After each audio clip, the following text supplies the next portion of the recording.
جی تو پیارے بچوں، آج ہم آپ کو ایک کتے کی کہانی سنانے لگے ہیں جو کہ بھونکنے والا کتا تھا۔ وہ بدنیت بدخصلت کتا تھا، ہر ایک پر بھونکتا، بچوں پر، بوڑھوں پر اور بزرگوں پر، نیک سیرت لوگوں پر وہ بہت زیادہ بھونکتا تھا کیونکہ وہ بدنسلہ کتا بھونکنے والا تھا۔ ایک دفعہ وہ بھوکا تھا تو اس نے ایک میٹ شاپ کے اوپر سے گوشت کا ٹکڑا چرا لیا، اور چرانے کے بعد وہ سو بہانے کرنے لگا کہ یہ ٹکڑا اس نے اپنی ضرورت کے تحت چرایا ہے، یہ کیا ہے، وہ کیا ہے۔ گوشت کی دکان چونکہ بڑی تھی تو اس نے وہاں سے دوڑ لگا دی اور بھاگ پڑا۔ حالانکہ دکاندار اس کو روزانہ گوشت کا ٹکڑا اور چربی، بچی ہوئی چربی اور چھچڑے وغیرہ کاٹ کر ڈالا کرتا تھا۔ جب بھی وہ اس دکان کے سامنے جا کر بیٹھ جاتا تو دکاندار اسے کوئی نہ کوئی ہڈی، بوٹی اور چھچڑے وغیرہ ڈال دیا کرتا تھا۔ لیکن وہ چونکہ ایک بدنسلہ اور بدفطرت کتا تھا، احسان فراموش تھا اور ہر ایک کے اوپر بھونکنا اس کی عادت تھی۔ لیکن جب اس کو بھوک لگتی تو اسی شاپ کیپر کے پاس پہنچ جاتا اور وہاں جا کے پچھلے پیروں کے اوپر اگلے پاؤں اٹھا کر بیٹھ جاتا اور وہاں پہ اپنی زبان کو اپنی ناک پہ اور دانتوں پر پھیرتا۔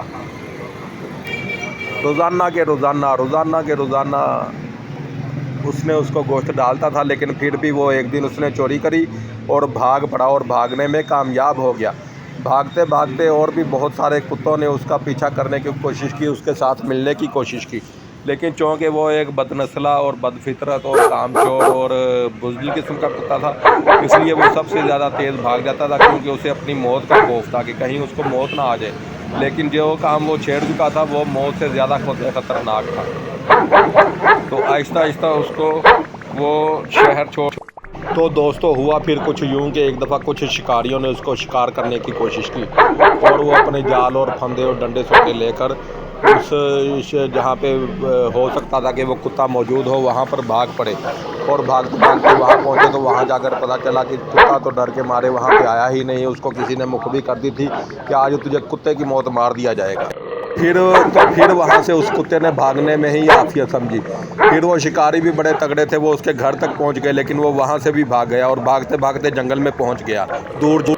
تو دوستو، وہ کتا کتی کا بچہ بھاگتے دور دریا اور سمندر تک پہنچا۔ وہاں پہ کچھ اور لوگوں نے بھی اس پر حملہ کیا، کچھ اور کتوں نے بھی، لیکن وہ بھاگتا رہا یہاں تک کہ اس نے سرفنگ بھی کی اور بھاگتے بھاگتے دریا میں پہنچا۔ لیکن دریا میں جب اس کی نظر پڑی تو اس نے پانی میں دیکھا کہ وہاں پہ ایک اور کتا ہے جس کے منہ میں گوشت کا ٹکڑا ہے۔ اس کو دراصل اپنا ہی عکس نظر آیا تھا، اور چونکہ وہ ایک لالچی اور بدفطرت اور نجس اور ناپاک اور گندا انتہائی غلیظ قسم کا کتا تھا، بدنسلہ تھا، تو اس نے چاہا کہ وہ اپنے والے گوشت کے ٹکڑے کو بھول گیا اور اس نے چاہا کہ اس دوسرے والے گوشت کے ٹکڑے کو بھی چھین لے، اور یہ سوچ کر اس نے پانی میں چھلانگ لگانے کی کوشش کی، لیکن بر وقت اس کے مالکوں نے اس کو مرنے سے بچا لیا، کتے کی موت مرنے سے، اور اس کو پکڑ کر اپنے گھر لے آئے اور بونوں سے کھلایا اور کبھی اس کے ساتھ سائیکل بگائی اور اس کو گیند کیچ کرائی۔ یہ وہ تمام سارا کچھ وہ اس کے ساتھ کرتے رہے اور اس کو دوبارہ سے سمجھانے کی کوشش کرتے رہے۔ تو اگلی قسط میں ہم دیکھیں گے کہ وہ بدنسلہ کتا سمجھا ہے کہ نہیں سمجھا، اور اس نے کچھ سبق حاصل کیا یا وہ ابھی تک یہی وہ اپنی بیکار باتوں میں ہی الجھا ہوا ہے۔ تو دوستو، آپ کو آج کی سٹوری کیسی لگی؟ آئندہ ہمیں ضرور بتائیے گا کمنٹ میں۔